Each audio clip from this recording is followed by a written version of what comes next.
جب کسان ہل چلاتا ہے اور فصل پکتی ہے تو چڑیاں آ کے اس فصل کو چگ جاتی ہیں، کچھ دانے اٹھا کے لے جاتی ہیں۔ تو روایت میں آتا ہے کہ وہ اٹھائے ہوئے جو دانے چڑیاں لے گئی ہیں، اللہ ان کو بھی اس کسان کے نامہ اعمال میں صدقے کے ثواب میں لکھتا ہے۔ تو یہ دین ہے ہمارا۔ ما وعدہ فی امرا فیا صدقہ، جو تم کمائی بیوی کو لا کے دیتے ہو، اس کے منہ میں رکھتے ہو، برگر کھلاتے ہو، تو بیوی کو جا کے تم جو چیز کھلاتے ہو لا کے، اور اس سے وہ خوش ہوتی ہے اور تمہیں بھی اس سے مسرت ہوتی ہے، تو فرمایا کہ وہ جو تم نے کمائی کر کے لقمہ لا کے بیوی کے منہ میں دیا اور وہ خوش ہوئی، تو فرمایا تمہارا وہ بھی نامہ اعمال میں صدقے کے کھاتے میں لکھا جائے گا۔ تمہارا دین تو کتنا آسان دین ہے، تمہارا دین تو اتنا اچھا دین ہے۔ صرف یہ ہے کہ نیت کے فرق سے میں نے کہا چور اور چوکیدار بنتا ہے، اس نیت کے قبلے کو درست کرنا ہے، اس لیے اس کو ثلث دین کہا گیا ہے، انما الاعمال بالنیات۔ تو ہم اس کے لیے جیتے ہیں، میری زندگی کا مقصد تیرے دین کی سرفرازی، میں اسی لیے مسلمان، میں اسی لیے نمازی، بات ختم۔ ہم بس اسی کے لیے جی رہے ہیں، اسی کا حکم ہے۔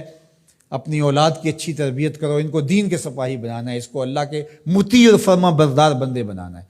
اس کے لیے جو تم کوشش کر رہے ہو تو تمہارا یہ صدقہ لکھا جا رہا ہے۔ تم مجاہد فی سبیل اللہ ہو، تم اپنی اولاد کے لیے اس لیے کمائی کر رہے ہو کہ ان کو جو ہے وہ اللہ کا ایک مطیع بندہ بنانا ہے۔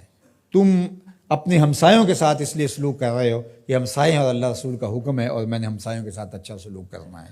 تم رشتہ داروں کے ساتھ نبھا رہے ہو ان کے تلخ رویوں کے باوجود بھی کہ اللہ رسول کا حکم ہے، لہٰذا میں توڑ تو نہیں سکتا، لہٰذا اللہ اس کا بھی تمہیں اجر عطا کرے گا۔ ان تلخ رویوں کا تمہیں تمہارے نامہ اعمال میں اجر و ثواب لکھا جائے گا جو تم سہتے ہو اور برداشت کرتے ہو۔ تم سردی سہتے ہو، تم گرمی سہتے ہو، تم مشکلیں سہتے ہو، تو یہ ساری تمہارا دین ہے۔ چونکہ تمہارے دین کو اللہ نے بہت خوبصورت بنایا ہے، تمہارا دین اور تمہاری دنیا الگ نہیں ہے۔ ایک صحابی کو حضور نے دیکھا کہ وہ بہت کمزور تھا، تو فرمایا کہ تمہاری یہ کیا حالت ہے، تم اتنے کمزور ہو؟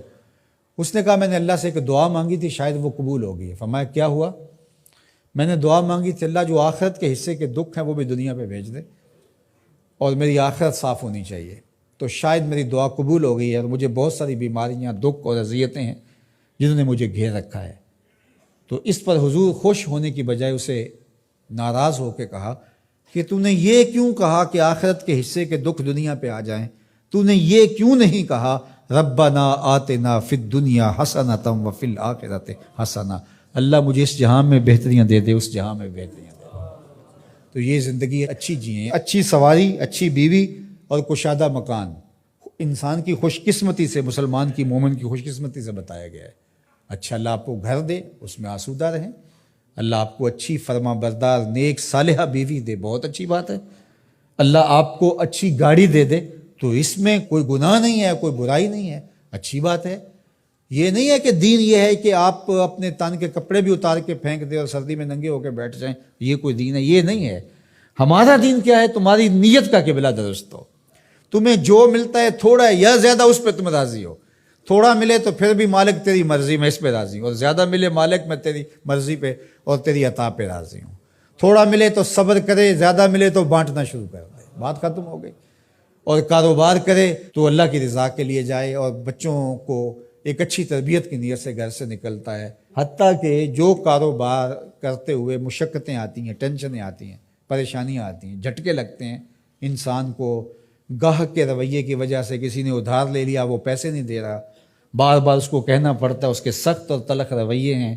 یہ جو جھٹکے اور تکلیفیں اور جو ٹینشنیں آتی ہیں، اس تاجر کو اللہ کی جانب سے اس کا بھی ثواب عطا کیا جاتا ہے۔ تو یہ کتنی کرم نوازی ہے اس کی، اور کتنی رحمت ہے اس کی جو اللہ تعالیٰ نے اہل ایمان پہ رکھی۔